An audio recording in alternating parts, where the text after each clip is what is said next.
Hello दोस्तों, नए video में आप सभी का फिर से स्वागत है।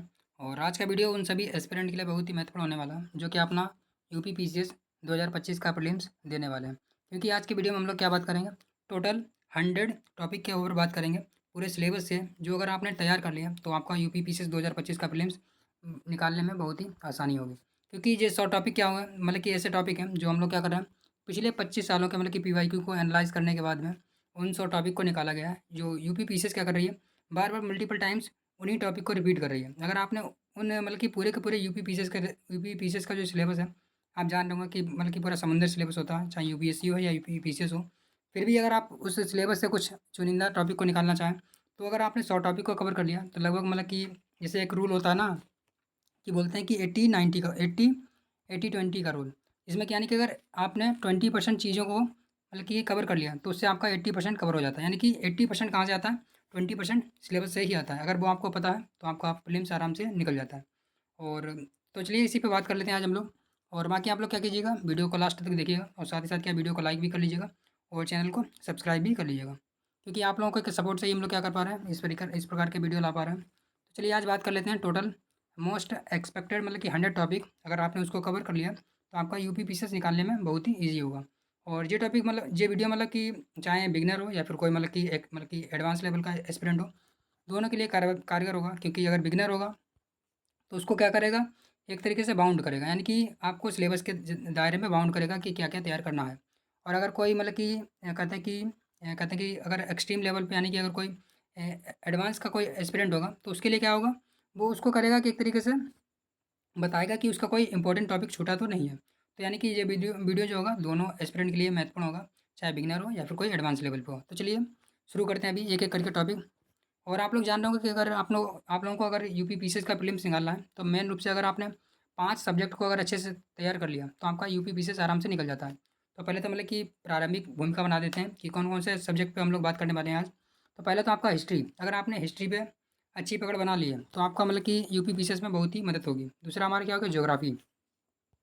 यानी कि पहला हमारा क्या हो गया, हिस्ट्री। दूसरा क्या हो गया हमारा, ज्योग्राफी।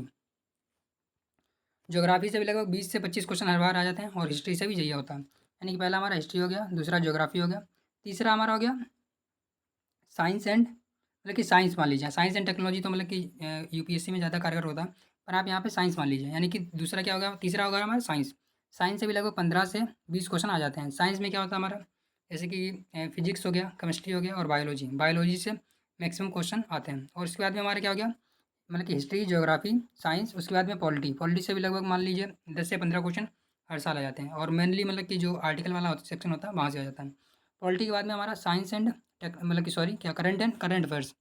तो अगला क्या होगा हमारा, करंट अफेयर्स। करंट अफेयर्स से भी मान लीजिए आप 25 से 30 क्वेश्चन मतलब कि हर साल आ ही जाते हैं। तो इस प्रकार से आप मतलब कि मोटा मोटा इन सारे टॉपिक पे हम लोग बात करने वाले हैं। किस पे, हिस्ट्री पे बात करेंगे, ज्योग्राफी पे, पॉलिटी पे, इकोनॉमी पे, साइंस एंड मतलब कि साइंस पे और करंट अफेयर्स पे। तो चलिए अभी शुरू कर देते हैं।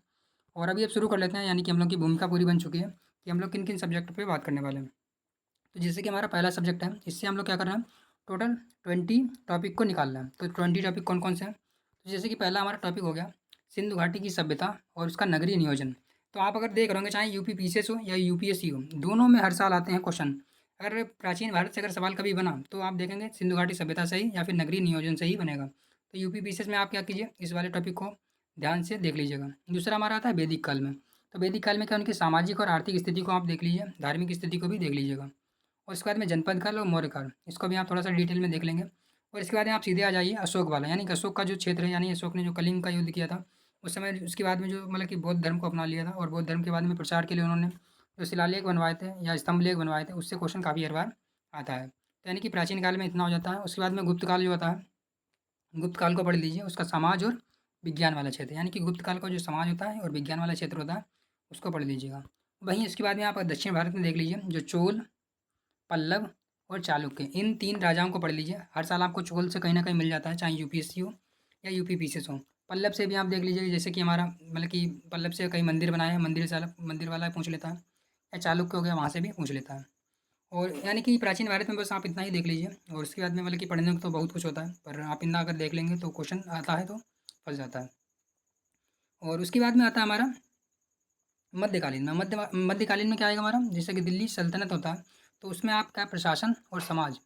खास करके मतलब आपको यहाँ देख लीजिए, जैसे कि हमारे कोई लड़के कहते हैं कि कीवर्ड होता है, तो कीवर्ड से बहुत ज़्यादा पूछ लेता है। तो जैसे कि कीवर्ड बोल देता है कि एग्रोनोमी क्या होता है, या फिर मतलब कि कोई स्पेशल, जैसे कि फड़म क्या होता है, फड़म के बारे में पूछ लिया, जैसे कि सिक्का होता है जो फड़म होता है, या फिर मतलब कि मार्ग निर्माण वाला कोई एक अधिकारी होता है, या फिर मतलब कि भूमि का अधिकारी होता है, इससे संबंधित बहुत पूछ लेता है। और मुगल साम्राज्य में भी सेम यही है कि यानी कि अकबर से लेकर के औरंगजेब तक आप देख लीजिएगा। और सबसे मोस्ट इंपॉर्टेंट आता है जो कि हमारा पीसीएस में मांगते हैं, यार ये यूपी पीसीएस हो या फिर पीसीएस हो, क्या होता है हमारा सूफी और भक्ति आंदोलन। इनसे तो क्वेश्चन मतलब कि आप यूपीएससी में भी एक्सपेक्ट करते हैं कि आ ही जाता है। उसके बाद मराठा साम्राज्य या शिवाजी से भी आप देख लीजिएगा, क्योंकि आप लोगों ने अगर 2024 का पीवाई को देखा होगा, तो इसी से मतलब कि क्रोनोलॉजी में उनके जो शासक हैं वहाँ से पूछा था। तो वो वहाँ से आप देख सकते हैं। और यूरोपीय कंपनियों का आगमन, वहाँ से आप थोड़ा बहुत देख लीजिएगा। उसके बाद में सीधे सीधे आपके 1857 की जो क्रांति थी उसके कारण और प्रभाव, और उसमें मतलब कि क्रांति कहाँ कहाँ रही थी, यानी कि प्रभाव उसका कहाँ कहाँ था, मतलब कि हर साल आ ही जाता है। यूपीएससी में पूछते हैं और यूपी पीसीएस में भी पूछते हैं। तो इस प्रकार से आप इसको कर सकते हैं। उसके बाद में आता है हमारे सामाजिक एवं आर्थिक सुधार। सबसे मोस्ट मतलब कि एक्सपेक्टेड, अगर हिस्ट्री का टॉपिक कोई है तो सबसे मोस्ट एक्सपेक्टेड यही है हमारे यूपीएससी के लिए भी और यूपी पीसीएस के लिए भी। कौन सा? सामाजिक एवं आर्थिक, मतलब कि सामाजिक एवं सांस्कृतिक सुधार, जिसमें क्या हमारे हो गए, राजा राम मोहन राय हो गए, या फिर ईश्वरचंद्र विद्यासागर हो गए, ज्योतिबा फुले हो गए, या फिर हमारे अम्बेडकर साहब हो गए, इन सभी के बारे में मतलब कि क्वेश्चन पूछ लेता है। या फिर पत्र पत्रिकाएँ हो गई, या फिर टाइम जोन के हिसाब से पूछ लेता है, तो आप इसको भी देख लीजिएगा। और भारतीय राष्ट्रीय कांग्रेस का उदय, उस समय की जो मतलब संस्थाएँ थी उसके बारे में भी क्वेश्चन हर साल पूछा जाता है। उसके बाद में हमारा स्वदेशी आंदोलन और क्रांतिकारी आंदोलन जो होता है उसको देख लीजिए। गांधीयन युग में आप क्या देख लीजिएगा, असहयोग, सविनय अवज्ञा आंदोलन, भारत छोड़ो आंदोलन। उसके बाद में हमारा क्रांतिकारी में क्या है, सामाजिक और राजनीतिक नेता जैसे कि भगत सिंह हो गए, नेहरू हो गए, सुभाष चंद्र बोस हो गए, इन सभी के बारे में भी मतलब कि पूछ लेता है। और इसके बाद में हमारा स्वतंत्रता और विभाजन, उस समय जो हमारा 1942 का अधिनियम है, या फिर मार्ले मिंटो सुधार, सॉरी वो क्या कहते हैं हमारा भारत स्वतंत्रता अधिनियम 1947 का है, उसके बारे में आप पूछ लीजिए, मतलब कि देख लीजिएगा। और स्वतंत्रता के भारत भारत का निर्माण तो मतलब कि थोड़ा सा कम आता है, इसको आप हटा दीजिए चाहे। और उत्तर प्रदेश का इतिहास एवं मतलब कि क्षेत्र, उसको देख लीजिए। तो इस प्रकार से अगर आपने हिस्ट्री के 20 टॉपिक को इतना कवर कर लिया, जब मैंने 20 टॉपिक बताए हैं मोटे मोटे, अगर आपने इतना पढ़ लिया, तो प्राचीन भारत, मध्यकालीन भारत और आधुनिक भारत, तीन के तीनों मतलब कि हिस्ट्री के टॉपिक आपके कवर हो जाएंगे। तो इस प्रकार से अगर आपने हिस्ट्री को इतना पढ़ लिया, तो मतलब कि हिस्ट्री से अगर 25 क्वेश्चन आते हैं तो लगभग 20 क्वेश्चन तो आपकी पकड़ में ही होंगे। उसके बाहर अब आप जानते हैं कि आप कितना भी दायरा मतलब कि बढ़ाने की कोशिश कीजिए। दस मतलब कि अगर 20 आते हैं तो उसमें से आपके मतलब कि 15, मतलब कि 15 तो आप पकड़ में आ ही जाएंगे। और अगर 25 आते हैं तो 20 आपके मतलब के अंदर होंगे। तो इस प्रकार से हिस्ट्री का इतना पोर्शन आप समझ सकते हैं। अब चलिए अभी बात कर लेते हैं ज्योग्राफी की। और इसी प्रकार से ज्योग्राफी के भी आप देख रहे होंगे, हम लोगों ने 20 टॉपिक ही ढूंढा है। और अगर आपने इन 20 टॉपिक को कवर कर लिया ज्योग्राफी से भी, तो आपका ज्योग्राफी भी मतलब अगर 25 क्वेश्चन आते हैं तो 20 क्वेश्चन तो आपकी पकड़ में ही होंगे। और 20 क्वेश्चन यहाँ से ही आएंगे, क्योंकि मैंने जैसे कि पहले ही बताया, क्या कहते हैं 80-20 का रूल, यानी कि 80% जो होता है 20% से ही आता है। तो आपको एफर्ट भी इसी समय यहाँ पे ही लगाना होगा। तो इसके लिए आप लोग क्या कीजिए, वीडियो को लाइक करते रहिएगा, बाकी चैनल को सब्सक्राइब भी कर लीजिएगा। तो चलिए बताते हैं आपको ज्योग्राफी में मोस्ट एक्सपेक्टेड टॉपिक कौन कौन से हैं। जैसे कि पहला टॉपिक हमारा आता है भारत की भौगोलिक संरचना, जैसे कि कहाँ पे पठार है, कहाँ पे पर्वत हैं, कहाँ पे मैदान है, कहाँ पे पर्वतीय क्षेत्र, या फिर कहाँ पे मतलब कि जलोढ़ मैदान मृदा है, कहाँ पे कहते हैं कि लाल मिट्टी है, कहाँ पे काली मिट्टी है, जैसे पता होना चाहिए। दूसरा हमारा था भारत में जो, भारत के बाद में जो हिमालय पर्वत है, और हिमालय पर्वत की जो चोटियाँ हैं या फिर दर्रे हैं, वहाँ से पूछता क्वेश्चन। उत्तरी मैदान तो मैंने पहले ही बता दिया, इसको भी आप कवर कर लीजिए। तो यानी कि 2 टॉपिक हमारे हो गए यहाँ पे। उसके बाद में हो गया हमारा पठारीय क्षेत्र, जो द्वीप से भी पूछ लेता है, तो द्वीप से भी कई बार पूछता है। उसके बाद में भारत की नदियाँ, तो मतलब कि हर साल आपको यूपीएससी हो या फिर यूपी पीसीएस हो, तो नदियों से तो मतलब कि हर साल 1 या 2 क्वेश्चन आ ही जाते हैं। यूपीएससी भी हर साल 1 या 2 क्वेश्चन नदियों से पूछ लेती है, वहीं यूपी पीसीएस भी नदियों से क्वेश्चन पूछ ही लेता है। खासकर यूपी पीसीएस क्या करता है, नदियों को मतलब कि एक सीरीज़ में दे देता है, और मिलान करता है कि दाएँ से बाएँ या फिर बाएँ से दाएँ मिलाइए, कौन सी इसकी नदी होगी, या फिर सहायक नदी होती है, उसके बारे में भी पूछ लेता है। उसके बाद में क्या, मानसून और जलवायु, मतलब ये तो एक तरीके से कॉन्सेप्चुअल टॉपिक है, और ये तो आपको छोड़ के जाना भी नहीं चाहिए किसी भी मतलब कि एग्ज़ाम दे रहे हो, चाहे यूपीएससी हो या फिर यूपी पीसीएस हो। उसके बाद मृदा से और कृषि क्षेत्र से, मृदा से आप जानते होंगे भारत को क्या है, मतलब कि कौन कौन सी मृदा पाई जाती है, वो सब बताना होता है। तो उस हिसाब से आप मृदा वाला मतलब कि टॉपिक कवर करके जाइए। उसके बाद में खनिज और ऊर्जा संसाधन, सबसे मोस्ट इंपॉर्टेंट टॉपिक हमारा अगर होगा यूपी पीसीएस के लिए, खनिज और ऊर्जा संसाधन से क्वेश्चन पूछ लेता है। उसके बाद में औद्योगिक क्षेत्र और परिवहन भी पूछ लेता है, कि जैसे कि कौन सा राजमार्ग किससे किसको जोड़ता है। उसके बाद में भारत की जनसंख्या एवं जनगणना, सबसे मोस्ट इंपॉर्टेंट टॉपिक, यहाँ से कभी कभी तो मालूम कि जनगणना और जनसंख्या से ही करीब सीधे सीधे 10 क्वेश्चन पूछ लेता है। मतलब कि अगर भारत की जनसंख्या और जनगणना से ही कभी-कभी सीधे-सीधे 10 क्वेश्चन पूछ लेता है, तो आप समझ सकते हैं कि कितना इम्पोर्टेंट मतलब कि ये टॉपिक हो सकता है। उसके बाद में क्या हमारा आता है शहरीकरण या फिर प्रवसन, तो नॉर्मल टॉपिक है, इसको भी आप देख सकते हैं। और अगला आता है हमारा क्या, ये भी मोस्ट इंपॉर्टेंट टॉपिक आप इसको भी मान सकते हैं, विश्व की प्रमुख नदियाँ व झीलें, यहाँ से भी पूछते हैं। उसके बाद में महाद्वीपीय और महासागरीय क्षेत्र, तो यहाँ पे आप एक तरीके से ओशनोलॉजी को आप समझ सकते हैं। और विश्व की जलवायु एवं पवन प्रणाली, इससे मतलब बहुत ज़्यादा जैसे कि चिनूक हो गया, खासमीन हो गया, हरमट्टन हो गया, गिबलू हो गया, अरलू हो गया, जिस तरीके से मतलब कि पवनों के बारे में पूछ लेता है। तो थोड़ा सा कम लेस टॉपिक है, आप इसको छोड़ भी सकते हैं या फिर पढ़ना चाहें तो पढ़ भी सकते हैं, क्योंकि यूपीएससी क्या करती है या यूपीपीसीएस क्या करती है, एक तरीके से आपको बता देगा कि पवनों के नाम दे देगा और यहाँ पे मिलान करने के लिए बोलेगा जी किस रीजन का है। तो आपको अगर पढ़ा हुआ है तो नॉर्मली आप तुरंत लगा पाएंगे, तो इस प्रकार से इसको पूछती है। और अगर प्राकृतिक आपदाओं के बारे में पूछा जाए, तो प्राकृतिक आपदाओं जैसे कि आपने भूकंप, चक्रवात और बाढ़, इनको अगर आपने पढ़ लिया तो आप आराम से इसको टैकल कर पाएंगे। या फिर भूस्खलन, एक और बढ़ा लीजिए आप यहाँ पे भूस्खलन। तो अभी तो आप देख रहे होंगे बाढ़ भारत में चल रही है, तो हो सकता है बाढ़ से कुछ क्वेश्चन बन जाएँ। और चक्रवात से बनता ही बनता है कि चक्रवात में जैसे कि दे दिया हमारा होता है बिली कहाँ का है, ऑस्ट्रेलिया का है। चक्रवात कहाँ का है हमारा, चक्रवात हमारा उत्तर भारत मतलब कि भारत में आता है। और वहीं मतलब टाइफून कहाँ पे आता है, अमेरिका में आता है। इस प्रकार से मतलब कि क्वेश्चन मतलब कि आपको हर दूसरे साल चक्रवात से क्वेश्चन आपको हर दूसरे साल मिल जाएगा। तो आप देख रहे होंगे अगर आपने इस प्रकार से चक्रवात वाला रीजन कवर कर लिया, तो मतलब कि वही 4-5 टॉपिक हैं, उसी को बार-बार रिपीट करता है। तो अगर आपने पीवाईक्यू से भी कवर कर लिया, तो उसको भी आप आराम से कर पाएँगे। उसके बाद में आता है हमारा पर्यावरणीय समस्याएँ और समाधान, इसको आप नॉर्मली टॉपिक है, देख लीजिएगा।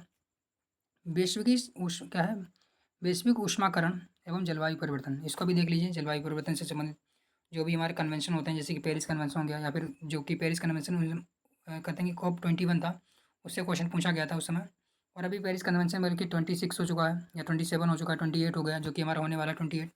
तो उससे भी क्वेश्चन बनेगा, आप देख लीजिएगा। 27 से शायद बन सकता है, क्योंकि हमारा पंचामृत है, वहाँ से क्वेश्चन बन सकता है, आप देख लीजिएगा वहाँ से। उसके बाद में हमारा आता है बायोस्फीयर और राष्ट्रीय उद्यान, तो यहाँ से मोस्ट इंपॉर्टेंट आ जाता है। यहाँ पे मैं अगर टिक लगाना चाहूँ तो ये हो जाएगा, और इसमें क्या टिक लगाना चाहूँ तो ये हो जाएगा, और इधर क्या देखना चाहूँ जो टिक लगा हुआ। तो यहाँ से आप क्या कर लीजिए, बायोस्फीयर रिजर्व और राष्ट्रीय उद्यान से क्वेश्चन पूछ लेता है। राष्ट्रीय उद्यान में भी क्या पड़ेगा आपको, राज्य दे देगा और मिलाने के लिए बोलेगा, तो इस प्रकार से आपको इसको कवर करना पड़ेगा। उसके बाद में हमारा आता है जल संकट और अंतर्राष्ट्रीय विवाद, तो नॉर्मल टॉपिक है, इसको आप देख लीजिएगा। उत्तर भारत का भौगोलिक मतलब कि मिट्टी, नदी और कृषि, इन 3 को देख लीजिएगा। और आप देख रहे होंगे पिछली बार आर ओ में पूछा गया था कि भारत को कितने कृषि जोनों में बाँटा गया है। तो सॉरी मतलब कि उत्तर प्रदेश को कितने कृषि जोन में बाँटा गया है, इससे क्वेश्चन पूछ लिया था। तो इस प्रकार से यानी कि कृषि और मृदा और नदी से भी उत्तर प्रदेश से बनता है। तो अभी तो हमारे हो गए हिस्ट्री और ज्योग्राफी से। तो हम लोगों ने अभी क्या टोटल 40 क्वेश्चन के बारे में बात कर ली, 40 कहते हैं टॉपिक के बारे में बात कर ली, यानी कि 40 टॉपिक हमारे कवर हो चुका है। अभी लास्ट के 60 टॉपिक बचे हैं, जिनको हम लोग आगे बात करने वाले हैं। तो चलिए आगे देख लेते हैं हम लोग पॉलिटी से क्या क्या आते हैं। तो पॉलिटी से हमने लिए हैं केवल 15 टॉपिक। तो पॉलिटी से हम लोगों ने क्या लिया है, टोटल 15 टॉपिक लिया है, और इसके ऊपर बात करेंगे। तो चलिए शुरू करते हैं टॉपिक पॉलिटी से भी। और पॉलिटी का हमारा पहला क्वेश्चन मतलब कि पहला टॉपिक कौन सा आता है, 41वां है। जैसे कि भारत की प्रस्तावना एवं विशेषताएं, तो प्रस्तावना में अक्सर पूछता है कि समाजवादी, पंथनिरपेक्ष, ये सब कब जोड़े गए थे, मुख्य रूप से तो यही पूछता है। उसके बाद में कभी कभी विशेषताओं में पूछ लेता है कि सीरीज वाइज सीरियल वाइज आप बनाइए कि कब कब मतलब कि प्रस्तावना में कौन कौन से मतलब कि जो है सीरियल से अरेंज है, तो उसके हिसाब से भी पूछ लेता है। क्योंकि यूपीएससी भी इसी प्रकार से पूछता है, तो यूपीएससी की मतलब कि कॉपी करने की कोशिश करता रहता है कौन, पीसीएस आयोग। तो पीसीएस बहुत मतलब कि कॉपी करने की कोशिश करता है कि यूपीएससी को कॉपी कर ले, पर आप जानते होंगे तो वो तो है ही। उसके बाद में संघीय ढांचा और संघवाद से भी पूछ लेता है। और मौलिक अधिकार से तो मतलब कि आपको हर साल 1 या 2 क्वेश्चन मिल ही जाएगा। और कर्तव्य से तो मतलब कि डायरेक्ट नहीं पूछता है, पर मौलिक अधिकार से तो 1 या 2 क्वेश्चन मिल ही जाएगा। नीति निर्देशक तत्व से भी आप इसको क्या है मोस्ट इंपॉर्टेंट मान लीजिए, यानी कि इन 3 टॉपिक को पॉलिटी में मोस्ट इंपॉर्टेंट मान लीजिए कि आपको यहाँ से क्वेश्चन बन ही जाएगा। क्या फिर नीति निर्देशक तत्व, मौलिक अधिकार, प्रस्तावना, इन 3 टॉपिक से आपको चाहे यूपीएससी हो, यूपी पीसीएस हो, या फिर बिहार पीसीएस, कोई भी पीसीएस हो, आपको हर साल इन 3 टॉपिक से एक ना एक क्वेश्चन मिल ही जाएगा। तो यानी कि इन 3 टॉपिक को तो कवर करके जाना ही है। उसके बाद में अगर आपको तैयार करना है तो संसद, इसमें मुख्य रूप से लोकसभा, राज्यसभा और राष्ट्रपति, यानी कि राष्ट्रपति और प्रधानमंत्री को भी कवर करना है। उसके बाद हमारा सुप्रीम कोर्ट और हाई कोर्ट को कवर कर लीजिए, और स्थानीय जैसे कि लोक अदालत होती है उसको भी आपको देख लीजिएगा। और उसके बाद हमारा राज्यपाल और मुख्यमंत्री, इन टॉपिक को कवर कर लीजिए। और पंचायती राज सबसे मोस्ट इंपॉर्टेंट टॉपिक अगर होगा तो पंचायती राज से पूछ लेगा। और पैसा एक्ट 1996 का है, उसको भी आप देख लीजिएगा, जो पैसा एक्ट पंचायती राज के लिए है। या फिर 5वीं शेड्यूल है, शेड्यूल से भी देख लीजिएगा। और उसके बाद में क्या आपातकालीन प्रावधान, तो आपातकालीन प्रावधान से भी आता है, जैसे कि 56 हो गया और 52 हो गया, 60 हो गया, इनको भी आप देख लीजिएगा। और उसके बाद में हमारा आता है जैसे कि चुनाव चुनाव आयोग, जैसे कि हमारे 324 के लिए चुनाव आयोग है, 300 324 के हमारे चुनाव आयोग के लिए है। तो चुनाव आयोग से भी पूछता है, या संवैधानिक निकाय जितने भी हैं, क्या पूछ लेता है कि कौन कौन सा हमारा जो संवैधानिक निकाय है या फिर नहीं है। और यहीं पे आप ये भी कवर कर सकते हैं कि मान लें कि जैसे कि हमारा आर्टिकल होता है, तो आर्टिकल से भी हर साल क्वेश्चन आपको मिल ही जाएगा। आर्टिकल से तो मतलब कि हर साल 2 या 3 क्वेश्चन तो आते ही हैं, खास करके मिलाने वाले, और मुख्य मुख्य आर्टिकल अगर याद होते हैं तो आपको क्वेश्चन आराम से हो जाता है। और इसमें क्या है, स्वतंत्रता संग्राम के दौरान हमारा संविधान निर्माण हुआ था। कुल मिला के मतलब कि जैसे कि संविधान में जो भी संशोधन होते हैं, जैसे कि संशोधन नहीं, क्या कहते हैं, कि जो भी हमारे मतलब कि बाद में जोड़े गए, जैसे कि 1774 का है, 1773 का, उसके बाद में 1813 का है, 1833 का है, 1854 का है। इस प्रकार से मतलब कि संविधान निर्माण कैसे हुआ उसके बारे में बात कर रहा हूँ। विधायिका और कार्यपालिका के बारे में आप देख लीजिएगा। न्यायपालिका तो महत्वपूर्ण है, और उत्तर प्रदेश की राजनीति एवं प्रशासन। तो अगर आपने इतना देख लिया तो पॉलिटी से लगभग क्वेश्चन बन जाता है आराम से। और उसके बाद में आता है हमारा इकोनॉमी। तो इकोनॉमी से यूपी पीसीएस क्या है, थोड़ा सा कम ही पूछता है, पर फिर भी हम लोग देख लेते हैं कि अगर इकोनॉमी में कुछ कवर करना हो तो क्या कवर करें। तो चलिए इकोनॉमी में देख लेते हैं अभी। तो इकोनॉमी में हमारा पहला टॉपिक आता है कि भारत की समय जो भारतीय अर्थव्यवस्था है उसकी विशेषता क्या है। खासकर विशेषताओं से पूछ लेता है कि भारत की अर्थव्यवस्था क्या है, जैसे कि समाजवादी है, पंथनिरपेक्ष, मतलब कि समाजवादी अर्थव्यवस्था, या फिर मिश्रित अर्थव्यवस्था, या फिर पूंजीवादी अर्थव्यवस्था। तो इन व्यवस्थाओं के बारे में आपको पता होना चाहिए।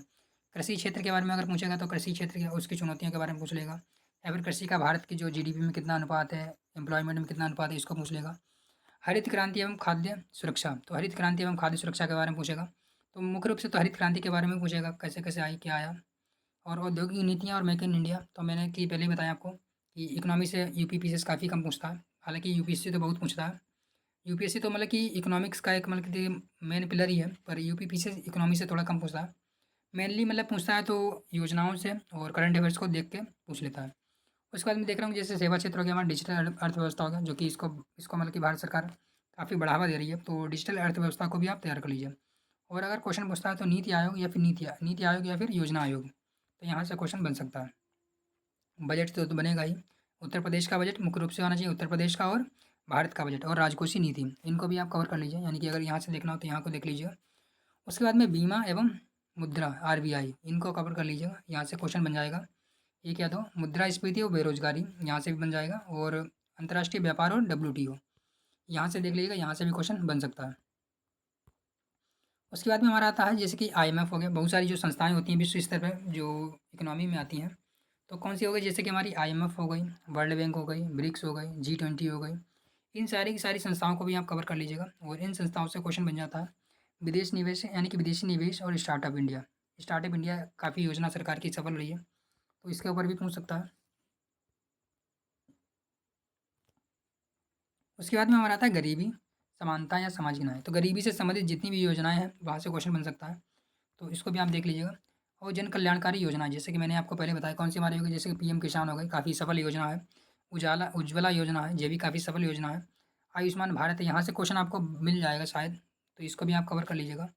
और उत्तर प्रदेश की अर्थव्यवस्था, जैसे कि कृषि उद्योग और एमएसएमई पे भारत सरकार काफ़ी जोर दे रही है, तो शायद यहाँ से भी आपको मिल सकता है। और भारत सरकार खास करके उत्तर प्रदेश सरकार, तो यहाँ से भी आपको मिल जाएगा। तो इकोनॉमी से आप अगर इतने टॉपिक कवर कर लेना, तो जहाँ तक कि इकोनॉमिक्स से अगर 10 क्वेश्चन आते हैं तो 7 से 8 क्वेश्चन आपकी रेंज में आ जाएंगे। अभी आता है हमारा विज्ञान एवं प्रौद्योगिकी, और खास करके हमारा साइंस वाला क्षेत्र। तो साइंस से मतलब कि आप मान के चलिए, साइंस एंड टेक्नोलॉजी तो मतलब कि यूपीएससी के लिए काफ़ी महत्वपूर्ण होता है, पर यूपी पीसीएस भी मतलब कि साइंस एंड टेक्नोलॉजी से काफ़ी क्वेश्चन पूछ लेता है। यूपीएससी मतलब कि यूपीएससी क्या करता है, साइंस एंड टेक्नोलॉजी से पूछता है, पर यूपी पीसीएस क्या करता है, मुख्य रूप से साइंस वाले सेक्शन पे ज़्यादा फोकस रहता है। तो यानी कि इसके लिए हम लोगों ने क्या निकाला है, केवल 10 टॉपिक्स ही निकाले हैं। तो पहला क्या होगा हमारा, जैसे कि क्या कहते हैं, भौतिक विज्ञान। यहाँ से आप क्या देख लीजिएगा, जैसे कि ऊर्जा वाला जो क्षेत्र है, यानी कि ऊर्जा कौन कौन सी है उससे आप देख लीजिएगा। बल हो गया या फिर गति हो गया, वहाँ से आप देख लीजिएगा, क्योंकि फिजिक्स से मतलब कि काफ़ी कम क्वेश्चन रहते हैं, तो आप लोग ज़्यादा मत देखिए उसको, बस विज्ञान वाले मतलब कि जो जीव विज्ञान है उसको आप डिटेल में देखिएगा। रसायन विज्ञान से भी क्या पूछता है, धातु पूछता है, या फिर अम्ल, या फिर क्षार, या फिर पर्यावरण जो मतलब कि पर्यावरणीय जो रसायन होते हैं उससे पूछ लेता है। जीव विज्ञान में आप क्या देख लीजिए, जैसे कि मानव जो शरीर है उसकी मतलब कि शरीर की रचना में कौन कौन सा अंग किस कार्य में आता है, तो वहाँ पे देख लीजिए। स्केलेटन जो होता है हमारा, यानी कि कंकाल तंत्र होता है वहाँ से पूछ लेता है, पाचन तंत्र होता है वहाँ से पूछ लेता है, श्वसन तंत्र होता है वहाँ से पूछ लेता है, या फिर हमारी जो कोशिका होती है कोशिका से भी पूछ लेता है। उसके बाद में मोस्ट इंपॉर्टेंट अगर आता है तो रोग एवं प्रतिरोधक क्षमता यानी कि प्रतिरक्षा प्रणाली। सबसे इंपॉर्टेंट अगर टॉपिक अगर मैं बोलूँ तो जीव विज्ञान का यही है हमारा, कौन, रोग एवं प्रतिरोधक क्षमता। और उसमें क्या है, मुख्य रूप से बीमारी और उसके बीमारी के कारण, यानी कि वायरस से है, बैक्टीरिया से, यहाँ से क्वेश्चन बन जाता है। उसके बाद में हमारा आता है जैव प्रौद्योगिकी, यानी कि जैव प्रौद्योगिकी में क्या हमारा आता है, जीएम फसलें, यहाँ से क्वेश्चन बन जाता है। और अगर आपको अंतरिक्ष वाला क्षेत्र कुछ कवर करना है तो अंतरिक्ष में आप क्या कीजिए, मुख्य रूप से इसरो, चंद्रयान, गगनयान, इसी प्रकार से हमारा जो शुक्रयान है, या फिर हमारा एक और आता है कि मंगलयान है। और अभी जो भारत सरकार का मतलब कि भारत की जो मतलब कि कहते हैं कि अंतरिक्ष में जाने वाले जो व्यक्ति थे वो भी वापस लौट के आए हैं, यानी कि जो वापस आए हैं उनके बारे में कुछ आप देख लीजिएगा, वो भी आ सकता है। और डीआरडीओ एवं रक्षा तकनीकी वहाँ से भी आता है। और आईटी कम्युनिकेशन, इसमें 5G, आर्टिफिशियल इंटेलिजेंस और रोबोटिक्स, इसको आप मतलब कि जो भी हमारी मतलब कि कहते हैं कि नई टेक्नोलॉजी है उसके बारे में क्वेश्चन पूछ जाता है। तो यहाँ से हम आप देख लीजिए, अभी लास्ट हमारे 20 क्वेश्चन मतलब कि नवीकरणीय ऊर्जा, यहाँ से काफ़ी बनेगा आपको। तो जैसे कि सौर ऊर्जा हो गई, पवन ऊर्जा हो गई, हाइड्रो ऊर्जा हो गई, और भारत का इसमें कौन सा स्थान है, तो इसको भी आप कवर कर लीजिएगा। तो ये हमारा हो जाता है। उसके बाद में जलवायु टेक्नोलॉजी और ग्रीन एनर्जी, यानी कि जलवायु परिवर्तन को कम करने के लिए जो भी टेक्नोलॉजी अपनाई जा रही है, या फिर ग्रीन एनर्जी है, इसमें हमारे क्या हो गया, जैसे कि ग्रीन हाइड्रोजन हो गया, ब्लू हाइड्रोजन हो गया। ब्लू के बाद में हमारा क्या हो गया, जैसे कि हमारा पिंक हाइड्रोजन हो गया, या फिर और भी कोई हाइड्रोजन बनता है, तो सारे के सारे हाइड्रोजन के बारे में पूछ लेता है। तो ग्रीन एनर्जी के बारे में आप कवर कर लीजिए।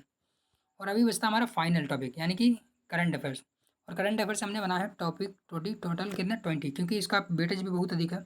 लगभग मतलब कि 25 क्वेश्चन आ ही जाते हैं, 25 से 30 क्वेश्चन करंट अफेयर से आ जाते हैं। तो हम लोगों ने टोटल 25 क्वेश्चन मतलब कि कहते हैं कि 20 टॉपिक बनाया है करंट अफेयर से, कि आपको क्या क्या पढ़ना चाहिए।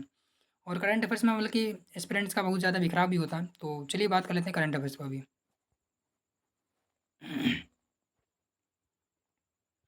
और अगर मैं बात करूँ करंट अफेयर्स में, जैसे कि अभी इस समय क्या है, अंतर्राष्ट्रीय संबंध में मुख्य रूप से भारत चीन और भारत अमेरिका के संबंध मतलब काफ़ी चर्चा में है। तो जहाँ तक की संभावना है, भारत अमेरिका के जो व्यापार युद्ध हो चल रहा है, मतलब कि एक तरीके से व्यापार युद्ध तो नहीं कहेंगे, लेकिन जो अमेरिका इस समय भारत के ऊपर टैरिफ लगा रहा है, तो उसके ऊपर मतलब कि टैरिफ से रिलेटेड कोई क्वेश्चन बन सकता है। यानी कि एससीओ जो है, ये सीओ की जो बैठक हुई थी, उसके अकॉर्डिंग मतलब कि एक क्वेश्चन तो बनता है। यानी कि यहाँ से आप देख लीजिए भारत अमेरिका संबंध पे। और उसके बाद में हमारा आता है सार्क और बिम्स्टेक और एशियान आसियान। तो आप देख लीजिए सार्क, बिम्स्टेक और आसियान के बारे में भी देख लीजिए। और यूएन से तो मतलब कि एक्सपेक्ट कर सकते हैं कि यूएन से भी बन सकता है। और उसके बाद में अगर बात करें यूएन के बाद में, जैसे कि स्थापना हो गई, यूएन की जितनी भी संगठन है, संस्थाएं हैं, उसके बारे में आप देख लीजिएगा। और जैसे कि अगली आता है हमारा अगला, अगर करंट अफेयर से अगर आपको कुछ कवर करना है तो आपको हर साल यहाँ से क्वेश्चन तो मिलेगा ही मिलेगा। वो भी एक नहीं, कम से कम 4 से 5 मिल जाएंगे। कौन सी, हाल ही की जो सरकारी योजनाएं हैं और बजट में जिनकी घोषणा हुई है, लगभग 3 से 4 क्वेश्चन आपको यहाँ से मिलने ही मिलने हैं। उसके बाद में G20 की जो सीमित होती है, जो G20 की सीमित हुई है, उससे मतलब कि जो G20 की जो बैठक हुई है, वहाँ से जो भारत ने अध्यक्षता की थी, उसके ऊपर आप देख लीजिएगा, वहाँ से आपको 100% मिलेगा। और खेल जगत तो आप जानते होंगे, पीसीएस आयोग का मतलब है, उसका मतलब कि अलग ही रुझान रहता है। तो खेल जगत से भी आप देख लीजिएगा। नोबेल प्राइज़ देख रहे होंगे, 2024 में भी पूछा था। नोबेल प्राइज़ से संबंधित अगर आपको आता है, और अंतर्राष्ट्रीय सम्मान जो भी होते हैं, साहित्य एवं कला से संबंधित पूछ लेता है। और नई शिक्षा नीति आप देख लीजिए, काफ़ी पुरानी हो गई, तो हो सकता है रिपीट भी कर दे, वरना नहीं। महिला सशक्तिकरण से संबंधित जितनी भी योजनाएं हैं उसको आप भी देख लीजिएगा। और पर्यावरण संधि है, जैसे कि मैंने पहले बताया, कॉप की जितनी भी बैठकें होती हैं, कॉप 27 है, 26 है, 28 जो होने वाली है, और पेरिस एग्रीमेंट, इससे क्वेश्चन पूछा जा चुका है। तो इसका मतलब कॉप से आगे भी आने की संभावना है। सतत विकास, जो कि हमारे 30 लक्ष्य हैं, इनको आप अगर याद कर लेते हैं तो यूपी पीसीएस ही नहीं, यूपीएससी भी, और या फिर कोई भी वनडे एग्जाम दे रहे हैं, तो आपको एक क्वेश्चन सतत विकास लक्ष्य से याद ही हो जाएगी। जैसे कि हमारा पहला क्या होगा, पहला गरीबी, भुखमरी, स्वास्थ्य, शिक्षा। शिक्षा के बाद में हमारे क्या आता है, क्या होगा चौथा, पाँचवा हमारे क्या होता है, असमानता को कम करना। छठा क्या होगा, जल हो गया, मतलब कि जल यानी कि पानी से संबंधित हो गया। छठा के बाद में सातवां हमारे ऊर्जा से संबंधित है। आठवां हमारे क्या, सस्टेनेबल मतलब कि एनर्जी या फिर सतत विकास से संबंधित है। इस प्रकार से मतलब आप टोटल 12 जो 30 के 30 अगर आप याद कर लेते हैं तो आपको क्या, सॉरी 17 है, 17 हमारे जो सतत विकास लक्ष्य है, तो 17 के 17 अगर आप याद कर लेते हैं, जो कि हमारे 17 क्या है लास्ट में, सभी का सहयोग। तो अगर आप सभी को याद कर लेते हैं तो आपका हर साल एक या दो क्वेश्चन मिल जाएंगे। और खासकर मिलाने वाले दे देता है कि कौन सा लक्ष्य किसके लिए है। तो इस प्रकार से आप देख लीजिएगा। उसके बाद में आता है हमारे ई गवर्नेंस या डिजिटल इंडिया, इससे भी क्वेश्चन बन जाता है। स्टार्टअप इंडिया, स्किल डेवलपमेंट, इस पर काफ़ी जोर दे रही है अभी उत्तर प्रदेश सरकार, तो यहाँ से बनेगा। और हाल ही की सामाजिक आंदोलन, जो अभी हाल ही में घटना के चक्कर में मतलब कि आंदोलन रहा है, तो उससे भी अगर आप बनेगा तो देख सकते हैं।